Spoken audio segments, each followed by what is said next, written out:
Hello folks, welcome to my channel.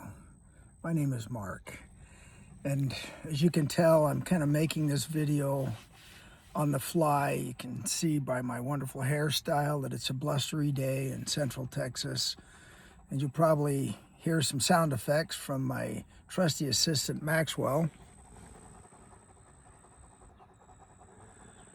who is my Great Pyrenees, one of my Great Pyrenees dogs.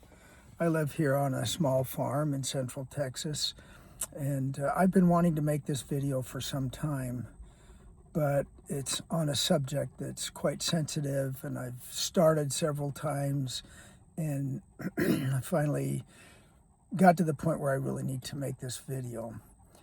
The subject I want to cover is the obesity crisis in our nation. Our population is over 40% obese, and I don't believe that counts extremely overweight. I think that's just obesity. That's nearly half of our population. And I know I'm going to get comments about fat shaming and stuff like that, but this is a video made from my heart, from the concern I have for all those who suffer with overweight issues. I'm making the video because I was there. I may not have been too dramatically there, but I'm only 5'8", and I was pressing 240 pounds. So I was quite heavy. And so I'm familiar with the pain of being extremely overweight. I know how it feels to have that belt buckle cut into the underside of your belly because you're hanging over it. I know the pain of not being able to really comfortably tie your shoes. Dropping something on the floor and wondering, is it worth the trip down? I know all of those pains. And I also know about the serious health issues that are involved with this. My background is sports medicine. I was a certified athletic trainer. I was a trainer at the University of Utah, where I got my schooling. Graduated, was a certified athletic trainer, and worked in that area for a short time before switching careers. So I'm very familiar with the human body, with mechanisms of injury, with therapies, also with the biology of the body, which I will probably lean on more than any other factor. There are things we need to know about our body and processes we need to follow in order to be healthier. I want to state here right at the very first, before we can truly attack the issue of obesity and how to fix it, we need to know how we got here. And I would like to focus on lifestyle as the chief instigator of this nationwide, actually worldwide issue. I was born in 1954, so I'm 71 years old, and I remember the population when it was much leaner. I remember the concern amongst the medical community because I had a number of doctors that lived in my neighborhood. The concern they had over this issue of being extremely overweight, obesity, if you will, and how to fix it and what's causing it, where did it come from? Because quite frankly, although a small portion of our population was obese for a number of different reasons other than lifestyle, nobody quite clicked into what was really causing this. So you had a number of theories and propositions. You had a number of diets come out, and that's a problem that plagues us even today.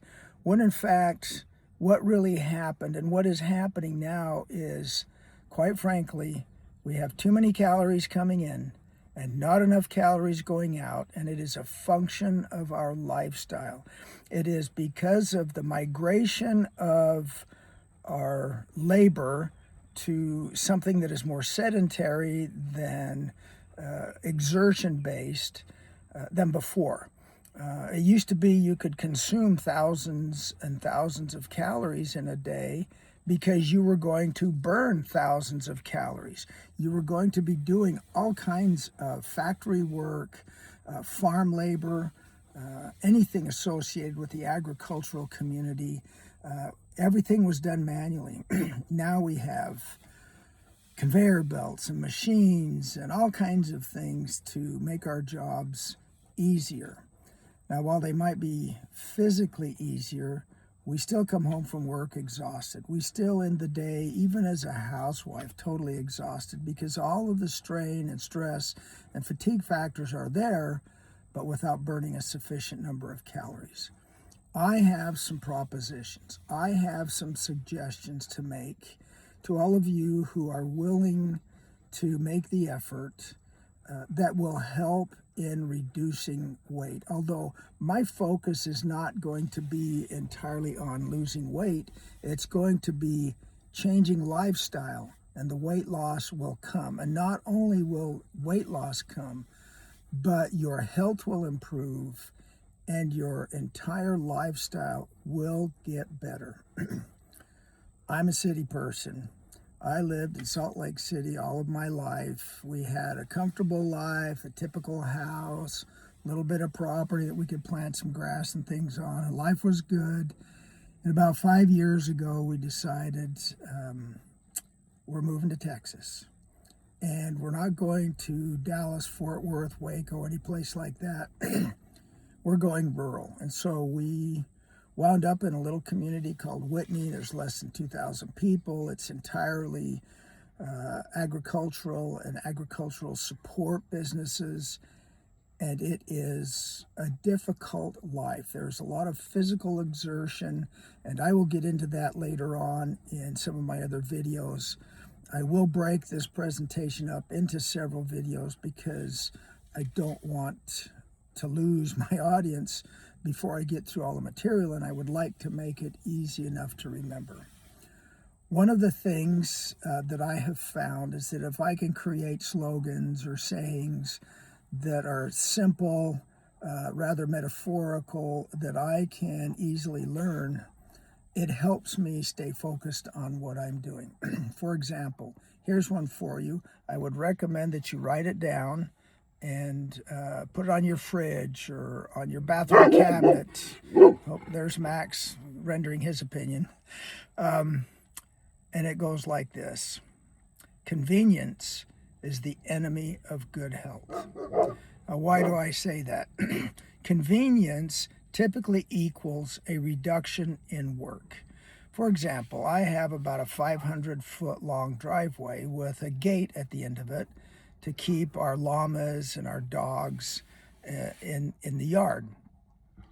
We do not have an automatic gate opener because that would be a convenience that would deprive us of some specific exercise that's really important to our bodies.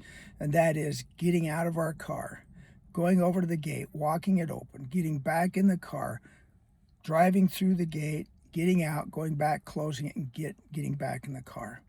While it would be convenient and take a lot less time, that convenience would cost us calories burned. And critical exercise that's necessary for the core structure of our bodies. Getting in and out of a car takes an effort, and it's a good effort, and it's a building effort. There is another saying that I would like you to write down, tape on your fridge or your cupboard, and that is this: if you don't use it, you lose it.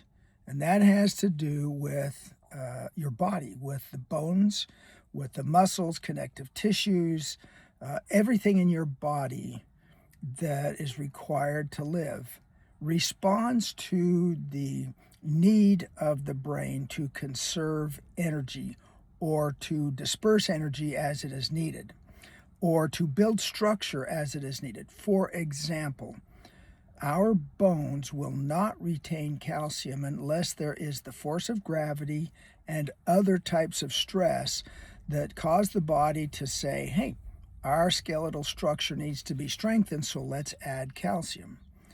If we are not under that stress, our body will say, we don't need all this calcium, so let's take it and use it elsewhere, like in the contraction of muscles. A good example of this is astronauts, when they go into space for an extended period of time, will wear an elastic or restrictive type of suit in order to put stress on their body and on their bones. Otherwise, they will come back to Earth with the beginnings or greater stages of brittle bone disease, where their skeleton does not support their work level as it normally would because of being in anti-gravity. Your muscles are the same way. You will lose muscle fiber, you will lose tendon strength, you will lose what's called capillary beds.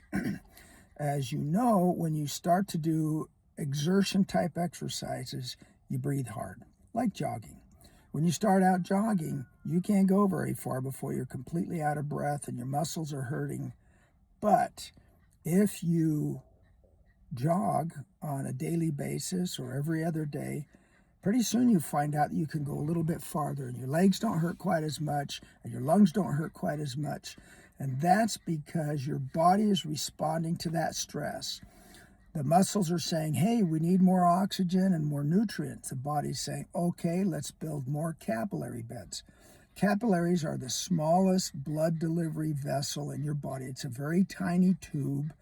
It is so tiny that red blood cells have to bend in half in many cases to pass through them. Those capillary beds will grow. Your body will build more capillaries in order to meet the oxygen demand. However, if you jog, get in shape, as we call it, and then you stop jogging, pretty soon, within several weeks, all of that supporting structure will be gone because the demand is not there and your body will say, hey, we don't need this stuff here. Let's put it somewhere else. This is true in all functions of your body.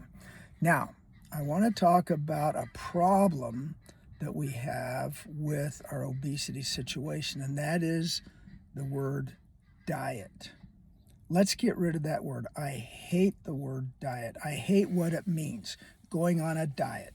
Let's realize that our subconscious recognizes the true intent of words when we use them. When you use the word diet, you're telling yourself, I'm going to change what I'm doing for a short period of time until I lose weight, and then I can go back to being how I was before.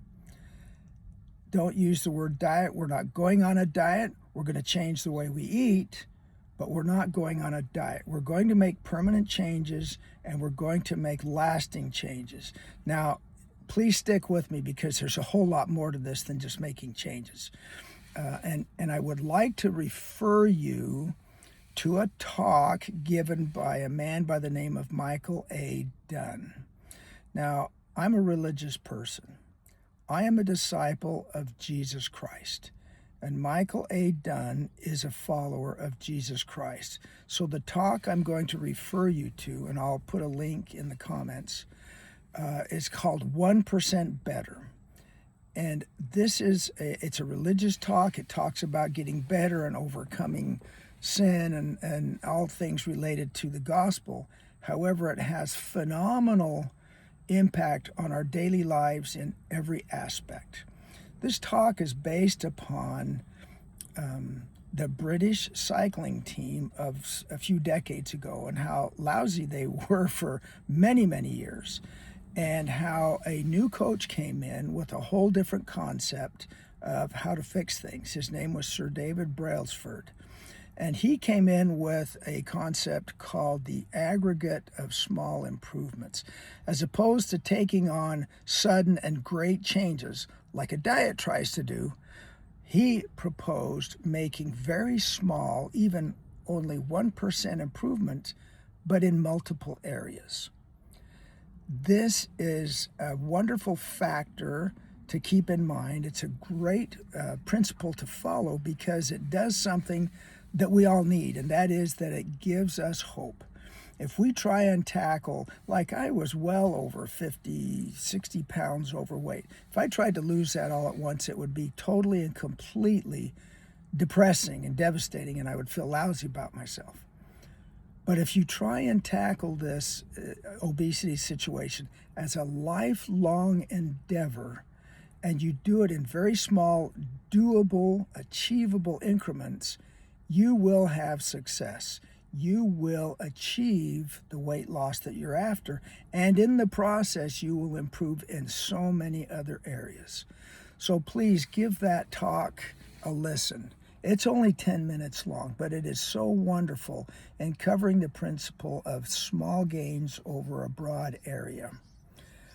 Folks, one last thing that I would like you to write down and stick on your fridge, and that is that God cannot steer a parked car.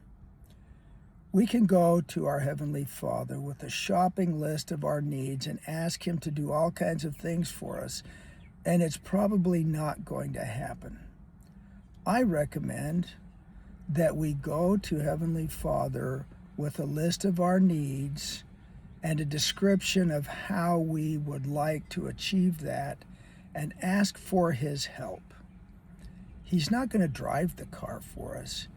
He's going to steer the car. He's going to guide us as drivers in achieving the goals that we have.